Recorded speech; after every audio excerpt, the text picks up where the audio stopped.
Yang terhormat Al-Hafiz Al-Ustaz Haji Munawir Hadi SPDI selaku Wakil Kepala Madrasatul Quran wal Hadis.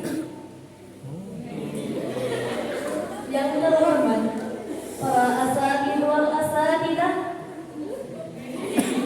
segenap hadirin hadirat rahimakumullah.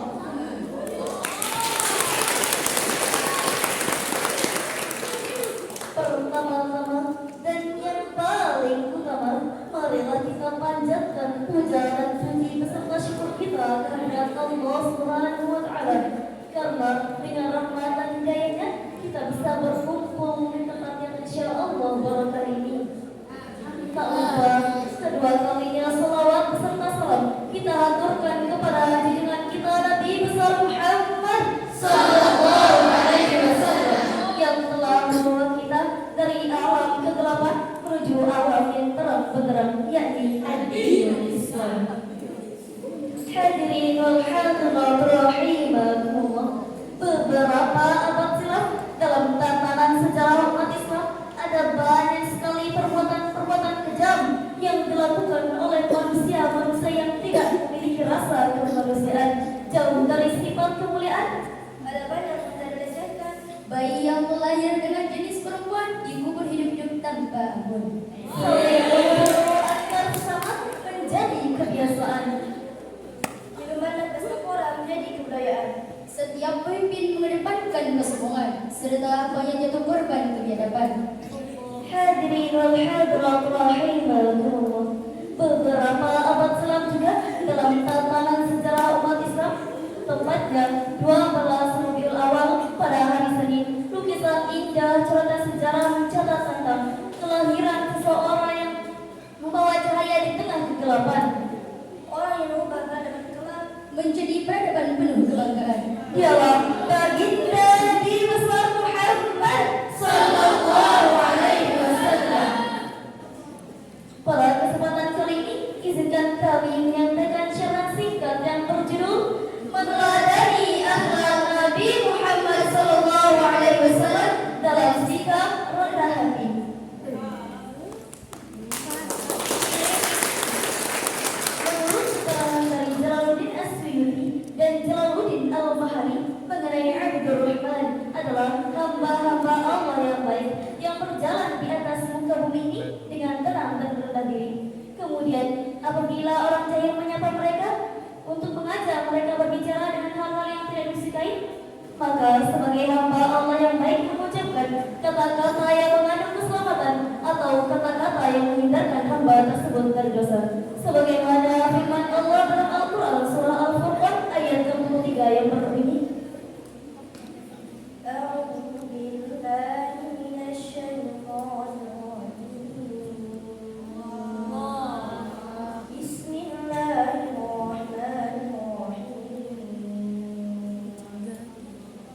Wa 'ibadurrahmanil ladzina yamshuna 'alal ardi hawnan wa idza khatabahumul jahiluna qalu salama.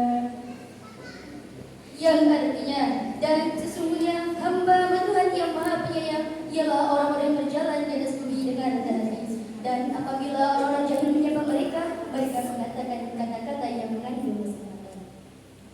Hadirin rahimakumullah. Ayat tersebut memberikan pemahaman kepada kita bahwa hamba Allah yang baik adalah hamba yang merendahkan diri kepada sesama manusia tanpa membedakan serata apalagi harta, tanpa membedakan tahta apalagi kasta, tanpa membedakan bangsa apalagi bangsa.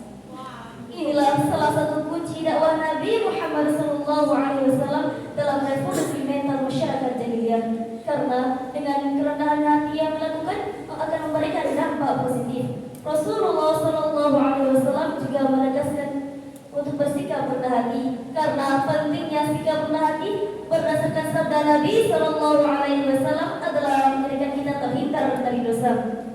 Khususnya kita terhindar dari perbuatan aniaya terhadap sesama. Sehingga hadirin, hilangkanlah sikap sombong, angkuh dan tidak mau menghargai orang lain. Hadirin wal hadirat rahimakumullah. Seseorang tidak akan meninggalkan sikap rendah hati kecuali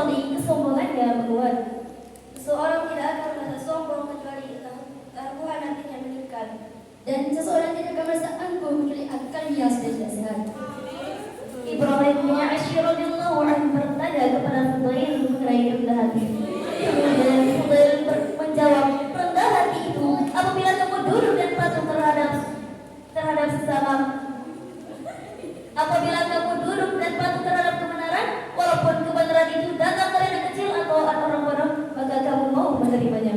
Sebagaimana firman Allah dalam Al-Quran surah Asy-Syu'ara ayat 215 yang berbunyi,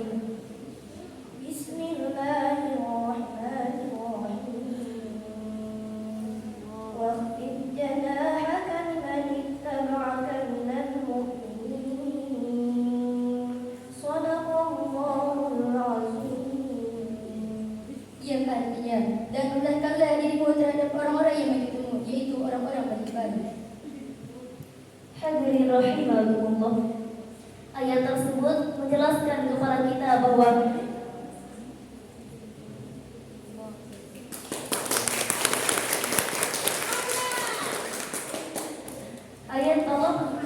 dalam ayat tersebut Allah menjelaskan kepada kita bahwa kita seharusnya merendahkan diri kepada orang lain seperti yang telah dilakukan oleh Nabi Muhammad SAW dalam proses dakwah beliau, sehingga dapat melakukan perubahan drastis dari masa kelam menuju masa yang penuh kejayaan, terlebih khusus kepada orang-orang yang beriman.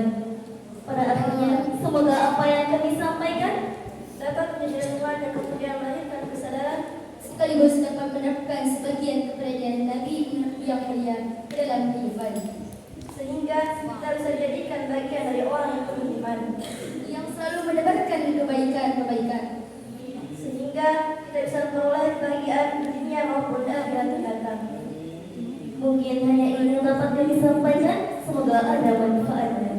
Bila Anda berkenan, jangan lupa memberi salam. jika ingin hidup terhormat, Jaga sikap dan juga akhlak.